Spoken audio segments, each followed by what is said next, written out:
stop procrastinating on what you know you need to be focusing on and just do it. Stop doubting yourself and just go and do it. And make sure the people that are around you in your life are the right circle of people. And don't waste your time with anybody that's not going in the same direction that you're going. That's the advice I would give.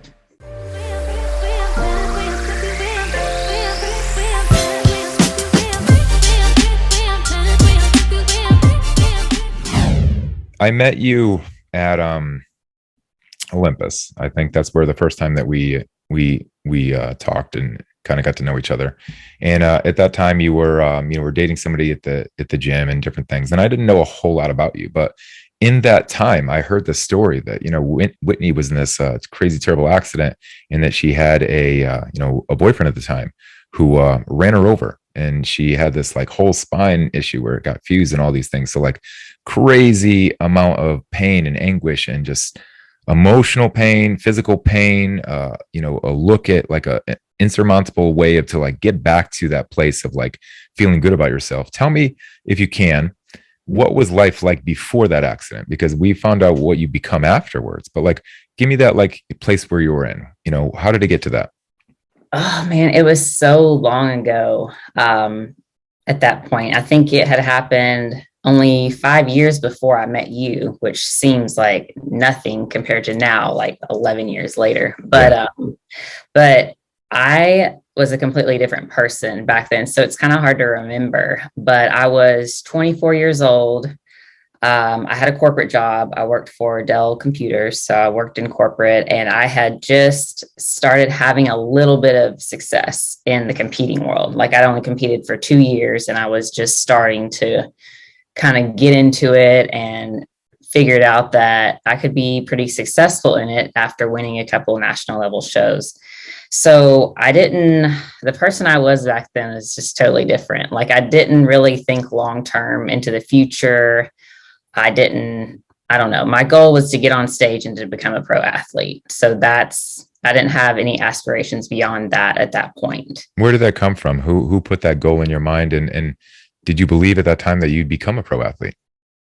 I did at that time, but I honestly didn't even know. When I started competing, my only goal was to win like the Tennessee State show. Okay. And then to compete like the next year in the Tennessee State show again, and then just be the best version of myself. I didn't even know like there were IFBB pros. I didn't know any of that. So which is very different from today, because I feel like everybody's turning pro like the next show they go to. And I'm like, just hold your horses. Like you got to earn your way. But I didn't even think I could place like top 15 at the national level. So when I first decided I was going to go compete at the national level, that was like a big step for me, because I didn't even believe in myself, really. Like I liked training, I liked competing, but I didn't believe in myself to even turn pro. So I made the decision to compete at the national level. And my mindset was just like, I'm going to prep as hard as I possibly can. I've got nothing to lose. I'm going to have fun with it, learn as much as I can. I'm going to get feedback, and then I'll know what to do from there. So my goal was to place top 15, but I prepped harder than I ever have, and I won.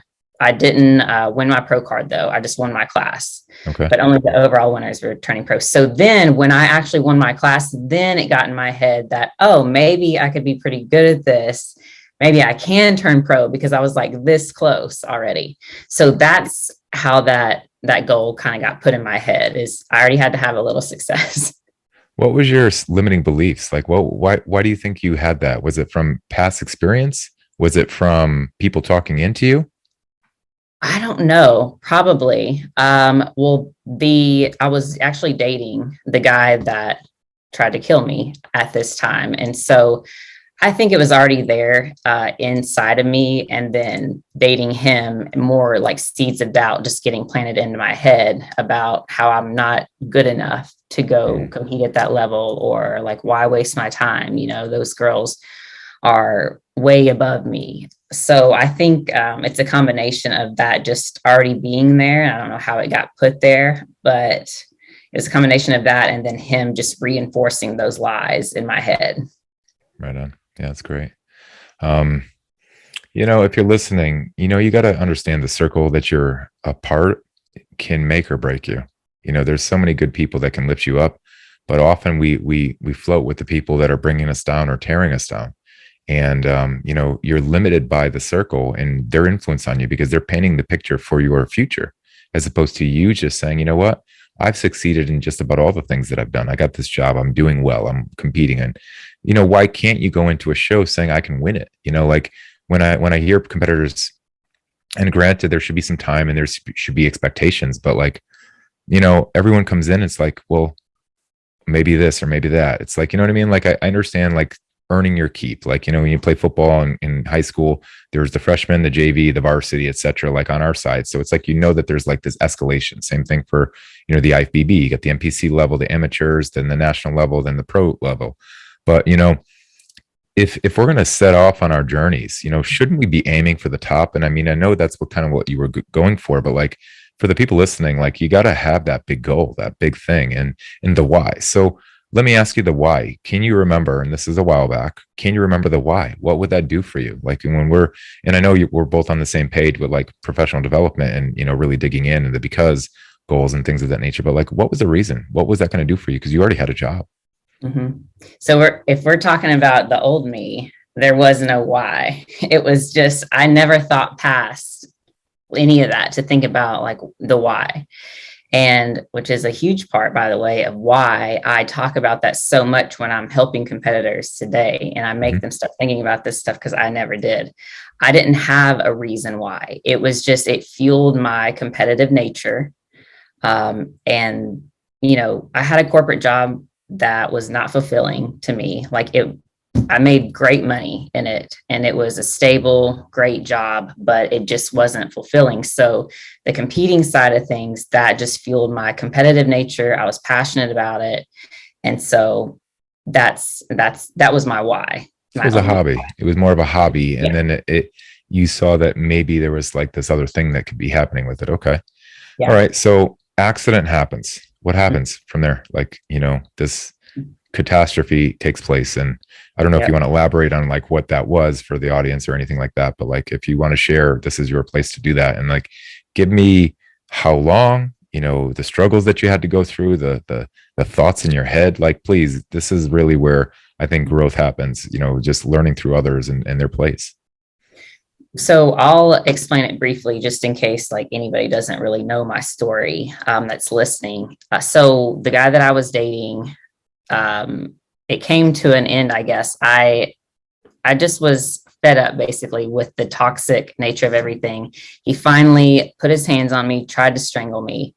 And so up until that point, we know what physical abuse is. If somebody hits us or something like that, but it's hard to justify leaving a situation when you don't have proof, because as women, I don't know if guys go through this or not, but we always think we need proof to leave, or like if something's not working, like we don't have any proof. If it's emotional or mental abuse, it's like there's no proof. So it was all there, but up until that point, like I didn't have any proof to leave. So once that happened, I was like, okay, like this is it. I know this is wrong, so I'm going to leave. So broke up with him, but about a week and a half later, he wanted to talk about things, talk about getting back together. I guess he was just having an emotional day. And so I agreed to talk to him. I was at work though. So I told him he could come up to my job and I'd come out in the parking lot and talk to him on my lunch break that day. So I get in his SUV, talk to him for maybe 5 minutes. And I was like, you know what, this is a waste of time. This isn't going to work. We're not good for each other. It's just not going to work. So I get out of the SUV, start walking back across the parking lot to go back in my job. And he just comes out of the parking place and comes full speed ahead at me and doesn't even ever hit the brakes, slow down at all, hits me as I'm walking. I go under the vehicle and get dragged across the parking lot. And then the rear tire of the SUV rolls over my midsection and crushes my spine, breaks all my ribs, all of that. So there were 2 eyewitnesses that saw the whole thing. One, he called the police right away. he saw everything. And then the second guy just happened to be a former EMT. And if he wasn't there, I would be paralyzed today 100% because I would have tried to get up. And him and his training, his experience, he knew not to let me move or to get up. And so they just kept me there until the ambulance got there and everything. So I go to the hospital. I have emergency back surgery. So I've got metal rods and screws in my spine, which are still there today. And after that, like I was only in the trauma unit for about a week and I got released. So I went to live with my parents because I couldn't walk. I had to relearn how to walk again. So they had to take care of me for a little while, which was so completely different than what I was used to, being a very independent minded person. It's like, I don't want anybody's help. I can do everything by myself. And so having to rely on them, which I'm grateful to have parents that could step in and do that for me. But at the same time, I was like, this sucks. Like, I can't even stand up by myself. If I want to go get a drink of water, I can't. Somebody has to help me up or bring it to me. So I was doing pretty good by the time I got released from the hospital. But as soon as I got to my parents' house, like I started going downhill fast. And I don't know what it was, but I couldn't eat. Like I didn't even want to move because of the amount of pain that I was in. But every day, like if my dad came home from work on his lunch break and I still hadn't moved, he would force me to get up and just say, take 10 steps or like whatever I could do. And so 10 steps turned into 20 steps and 30 steps and 100 steps. Like each day, it was just like building on that little by little each day until that's pretty much all I did was walk every single day because that's all I could do. But the thoughts in my head, it was such a crazy time. And going from being able to actually, I think I was in Olympus gym like the day before this happened to me, deadlifting like the most weight I ever had. And then to go from that to not even like being able to walk or lift a 5-pound dumbbell was like, crazy. And so I think I just had the mindset at the time that I couldn't let any negativity or doubt even enter my mind, or I wouldn't be able to do it. And so I just, in a way, I didn't even know what I was doing at the time, but I just like built a fortress around my mind and would not let anything or anybody in that wasn't speaking life to me. And so even though family members, you know, they always have our best interest in mind, but sometimes they plant seeds of doubt, like, you know, you're not going to be able to get back on stage. You might want to mentally prepare for that. And be like, whoa, don't ever say that again, or I'm not talking to you anymore. Right. But, you know, they mean well, and because they don't want us to get our hopes up. But like that can be damaging. And we need our hope. I think you make a really good point right there, because how many parents try to cover for their kids inadequacies, if you will, right? And isn't it our job as parents to just prepare them to be mentally and physically strong and have the skills to go out there and fail? I mean, literally, life is all about failure. You know, we learn through failure. We learn when we're not good enough.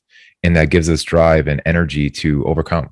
You know, so like, you know, I'm trying my best to parent in a specific way to always encourage, however, face reality. Like I'm the reality parent, and where my wife is a little bit different. She's more cautionary and kind of guards her. So it's like, you know, we have our own little dichotomy that how we parent, but that's interesting that you brought that up, because I could see that happening, right? Like somebody's seeing, oh man, you know, they're looking at you and seeing how rough your shape is in and all this stuff, but you're sitting there saying, no, I'm a competitor.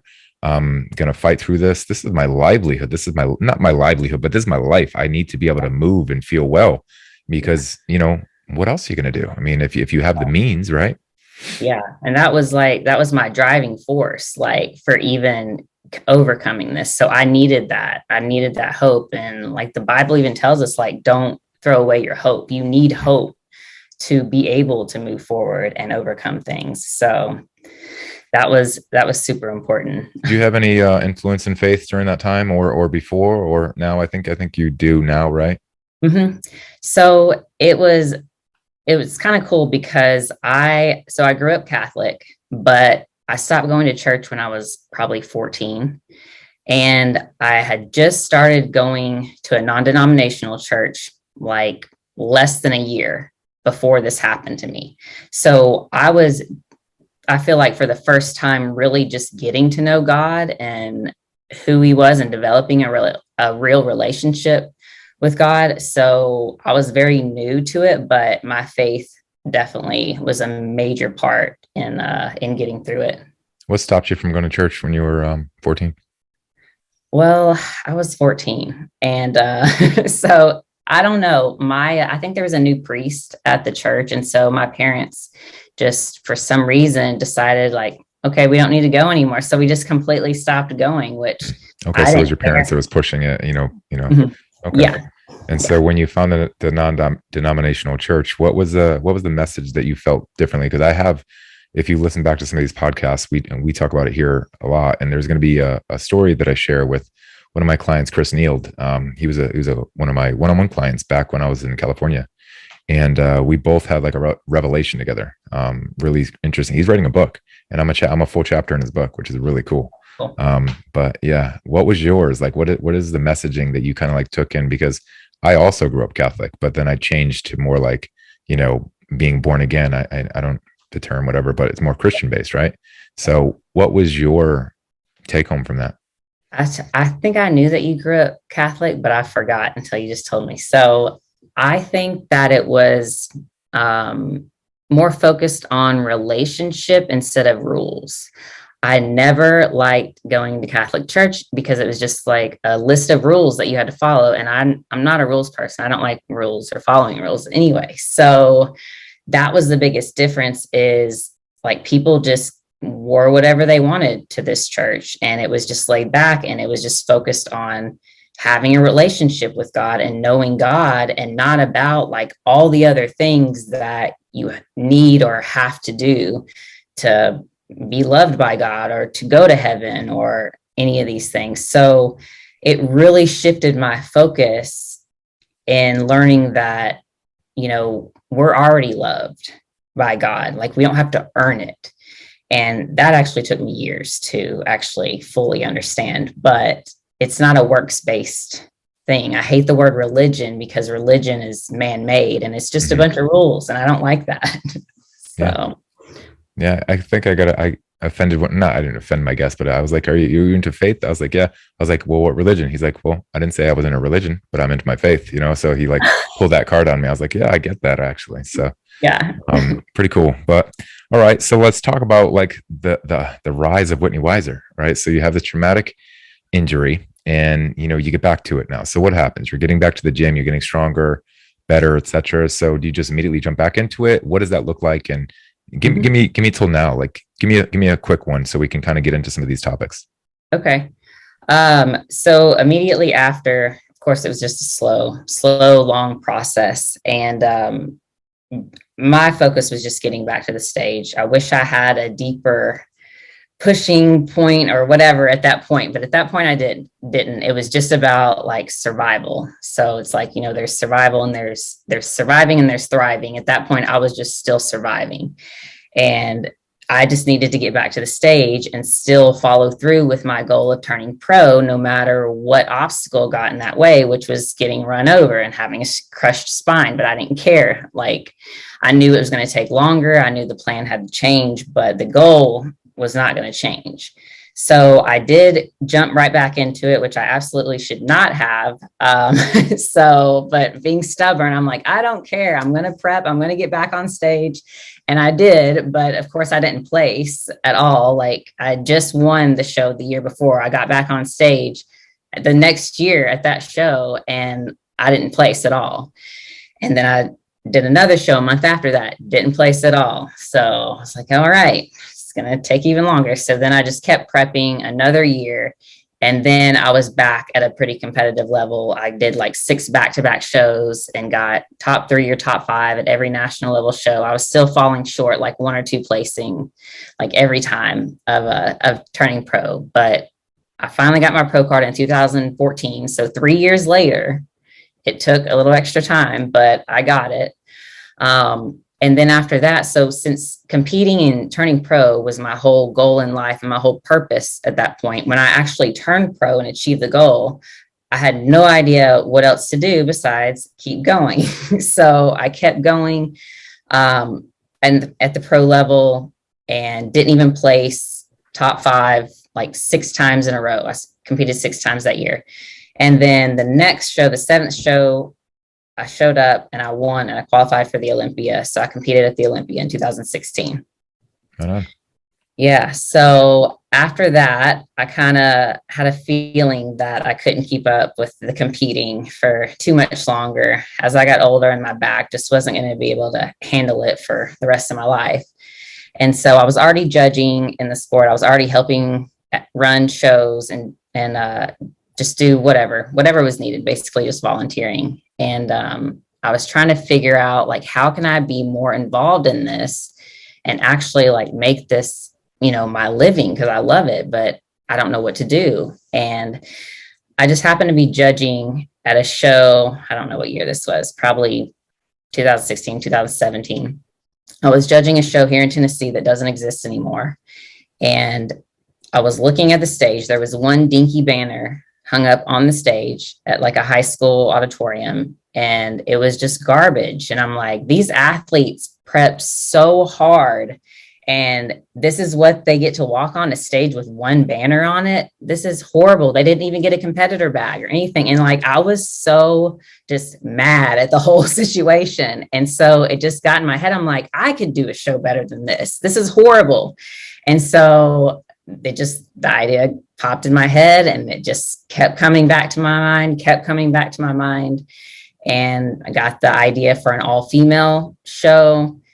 Everybody said that it's a horrible idea. It's not going to be successful. You're basically giving away half your entries, like, because you're not letting men enter. Like, it's not going to work.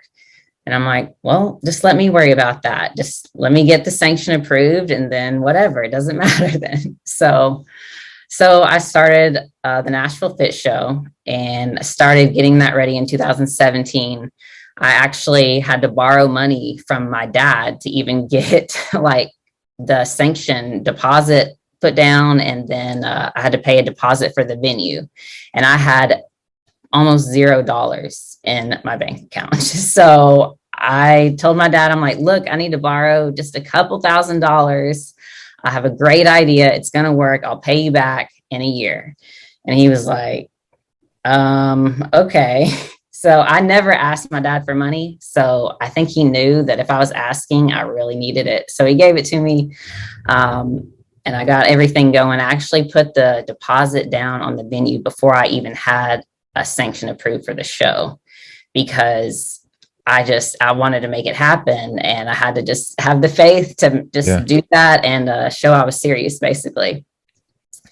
And I forgot what I was going to say after that. There's just so much. I just want to touch on a couple of things. So you mentioned, obviously, having some financial struggles at one point, because coming up with, money and deposits for a show. But I want to circle back to when you were competing, that drive to going up, and you said a lot of good stuff in there, and I want to make sure we don't miss it. But what did you do for money when you were on the journey to your pro card? Right? Because it's not easy for everyone to just continue to do this. Some people, that's all they do, right? They're maybe personal trainers, and I don't know your story, because you had the corporate job. Did that still continue to happen afterwards as well? Yeah, I still had the corporate job, which funded all my competing. Okay. Yeah. Okay. And I had a dual. Okay. Yeah. After I turned pro, I got several sponsorships from companies that helped a lot with it too. But up until then, my corporate job just paid for everything. Okay. Yeah. Cause a lot of people will look at us, the pros in this industry, and just see like the lives that we live in, and like, how does this person make money? Like, I always think of it. I'm like, this guy's everywhere. What's he doing? How does he making money? So I'm just always curious. And a lot of people think it's from sponsors. And, I did decent at my sponsorship. I probably had one of the higher paid sponsorships in the league, but like those things, way back when you got them, like, I think, when like Greg Plitt was around, if you remember Greg Plitt and Metrics and those guys, I think those guys got paid pretty decent, like possible 6 figures on some of those salaries and different things. But like, as the marketplace got saturated, all of those margins just shrunk down, shrunk down, shrunk down. And so like today, you can't even buy a spot. You can't get in a sponsorship like that for like any kind of paid gig. It's a lot more product and promotion unless you have like a couple million followers. Then you can leverage something. But like all the people that are trying to get into it now, fortunately, I don't have to have these conversations because I'm more of mature in my audience that's talking to me these days. But for the young guys that possibly are still listening, it's a very hard journey. So you're really going to have to establish your values and worth and things of that nature. And most of these companies are now hip to saying, if you can't drive traffic or if I can't track sales, we're going to part ways. And I'm sure that's what happened with everybody. But yeah, for sure. Cool. So you do a lot of different things. You have wiserfit.com, right? Is that what it is? Wiser.fit. Wiser.fit. Okay. So check her website out. She does a few different things. She has events. She has programs. She has worked with me on Metron. So she's one of the Metron coaches. I believe that's still live, right? Yeah. We're still running those. So she got a couple of different programs there where you can get access to her. But talk about your retreats a little bit. I mean, I know that's something where you're passionate about. And I actually saw you do some stuff with, you have a friend in Nashville who's like in the real estate side of things. And if you want to give her a shout out, that's cool. But like you got into these like more like syndicates and these like empowerment movements and things of that nature. Get into that because I mean, essentially, as we elevate in life, people need a coach and people need a purpose and people need good people building them up. So talk about that because the journey for me personally, and I'm sure you could relate, it was very internal and it was very personal to Pro. All that's for me. All that's for you. That was a thing that we did for ourselves to fulfill, whatever yearning that we had for this thing, this hobby that, became a passion and we wanted to achieve it. But, I hate to say it like this, but it's like just like sex with that guy or that girl that you're thinking about that you haven't had it, but you've been dating for so long. And after you have it, it's like, was it good or did the thrills go away? Like after you get your pro card, it's kind of like, I got it. Now what? It's like, shoot, now what do I got to do? So like, how do you continue to elevate and motivate, especially someone who's in business, a real estate guy, wherever you are, like, how do you continue to have fulfillment? And I think that's what your journey is now. Like empowerment, movement, fulfillment. That's kind of like how I do my clients right now as well, transforming, but there's a whole mindset shift. So get into that for me. Yeah. So, gosh, it's so hard to just tell these stories in like a nutshell version because it's like so much that happened to get to this point. But so Brittany Turner is one of my friends that owns a private island in the British Virgin Islands. She has vision that I've never seen in another person, God-given vision, but she bought this island to create a space for people to come and have life-changing experiences, basically. And so she also, what? Can we time out? How do you buy an island? How does that happen? Right. Oh my gosh. That story is even crazier. Because when I first met her, she found me on Instagram. That's how we met. So good things do come from Instagram and social media. But she found me on Instagram and basically tricked me into training her because she wanted to do the Nashville Fish Show. I was like, I don't train competitors. And somehow she talked me into training her. And so our training sessions really turned into like business brainstorming, like coaching sessions almost every time. And I met her like just as I was getting the Nashville Fish Show ready for the first time. And I didn't have good people in my life, like around me that believed in me and that I could actually talk business with. And so meeting her was like a breath of fresh air because she believed in everything and she had 10,000 more ideas than I even had about it. So it was great. But she started a GeForce Mastermind group in 2020 it's like a force for good for entrepreneurs. So it's all a group of entrepreneurs that there's a purpose and a mission like behind just the business. So the business needs to be successful. We need money to fund other initiatives like fighting human sex trafficking and like all these other things. So that's the purpose of GeForce. But she made a network for all these amazing people to connect and share resources and everything like that. And so then the island, it kind of goes hand in hand. She has an island that she hosts the GeForce summits on.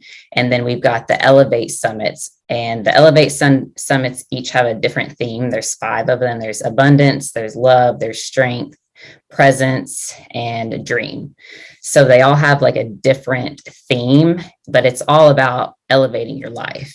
How to, like, what's holding you back. Like, I have a big part in the Strength Summit, and that one's all about, like, are you walking in your full strength? Like, do you even know what that looks like or feels like to walk in your full strength? And it's not just talking about physical, it's about like what is holding you back? What blocking factors or limiting beliefs are you dealing with that you're not addressing? And let's move past them. So it kind of just focuses on stuff like that. But it's just all about getting people unstuck, I guess, if you want to put it that way, and getting them to level up their life so that they can be a blessing to others and do that for other people. So that's awesome.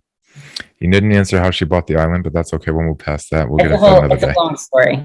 Another day. I actually listened to after I kind of like learned what was going on, and then I saw you like floating around these islands. I'm like, what the heck is going on there? So I had to do a little diving.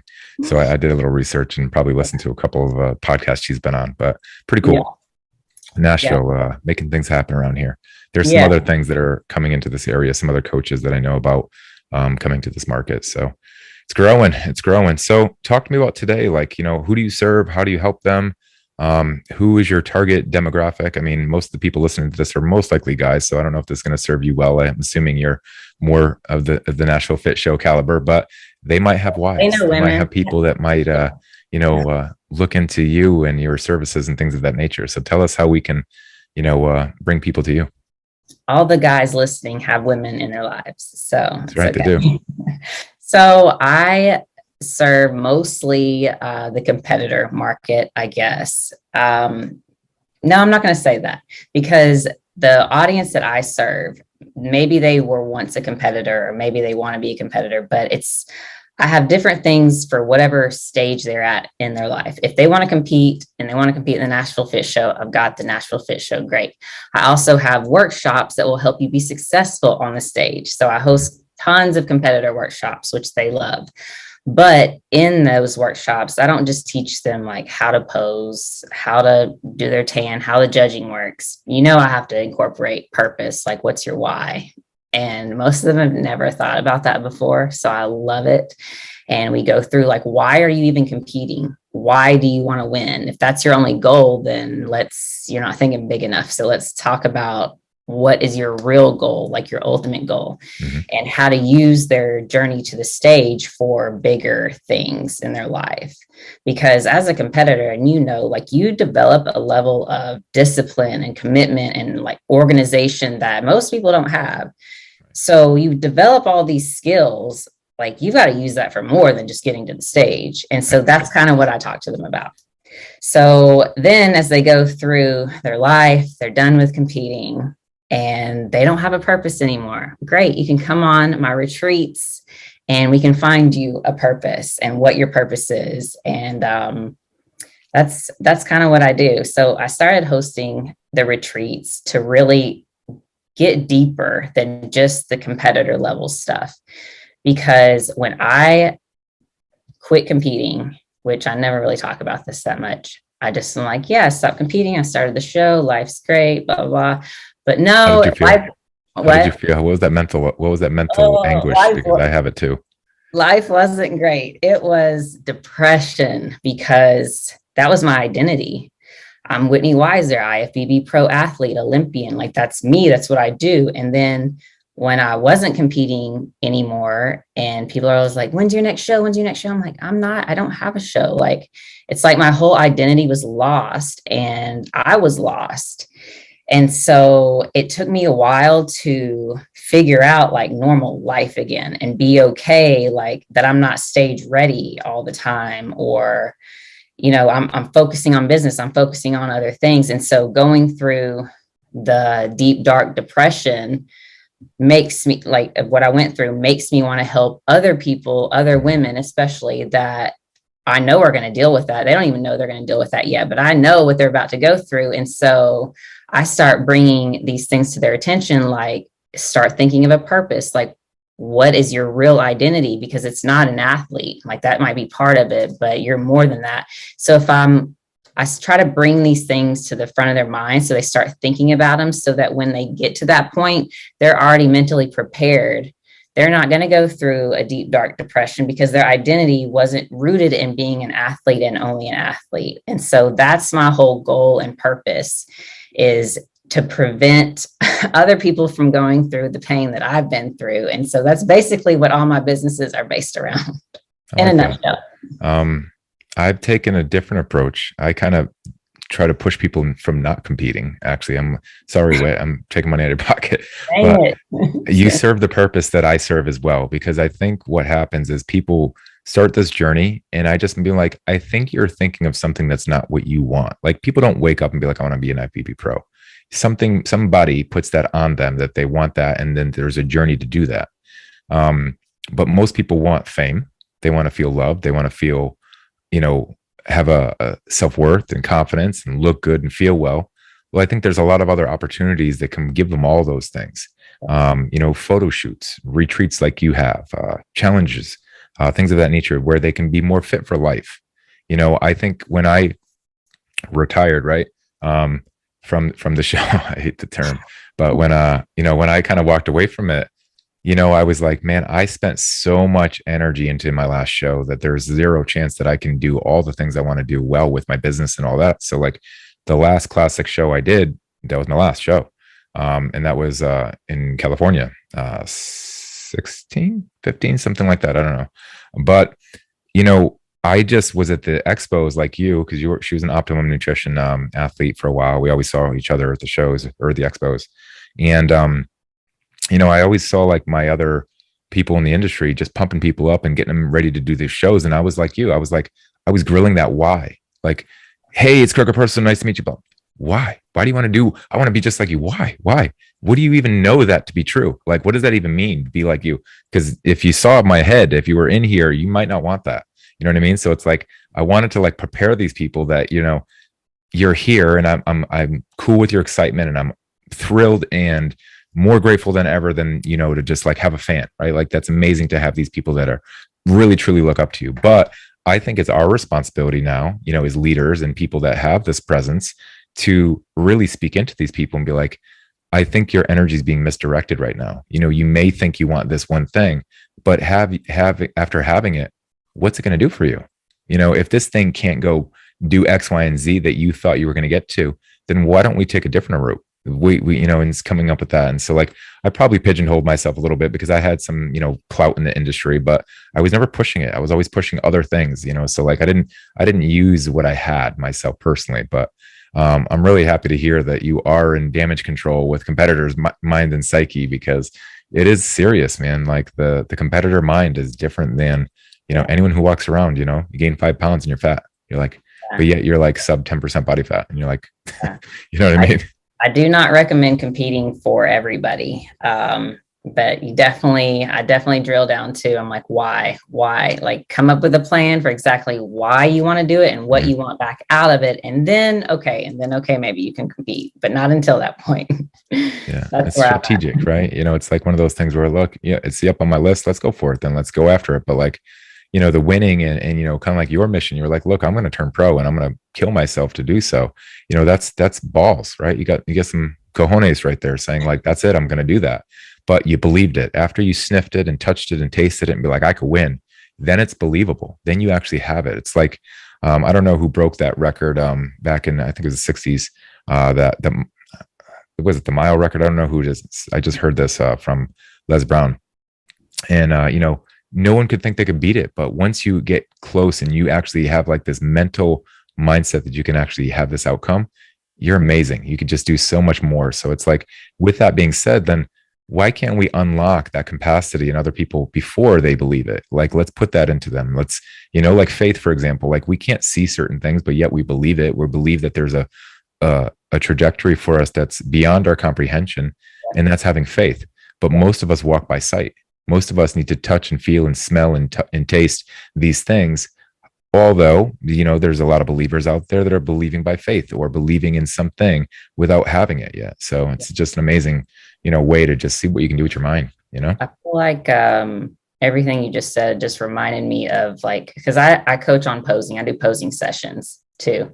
But it's not about teaching them to pose, really, to me, as much as it is building their confidence and like speaking life into them, because they already have so much doubt about if they can step on stage or not. Like, I think I spend more time like helping their belief about themselves more than just teaching them to pose. It's like just confidence building sessions more than posing sessions, which I love. But yeah.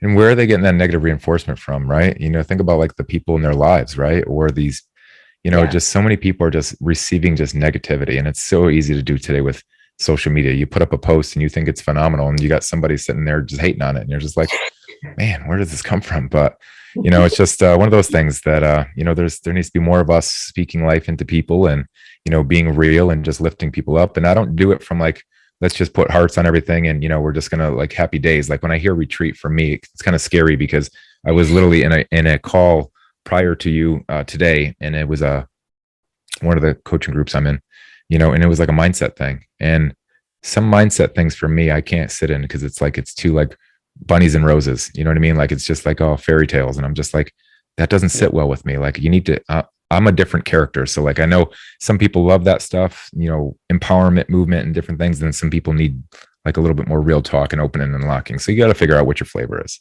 Yeah. I'm with you on that. I'm not like a big woo-woo person.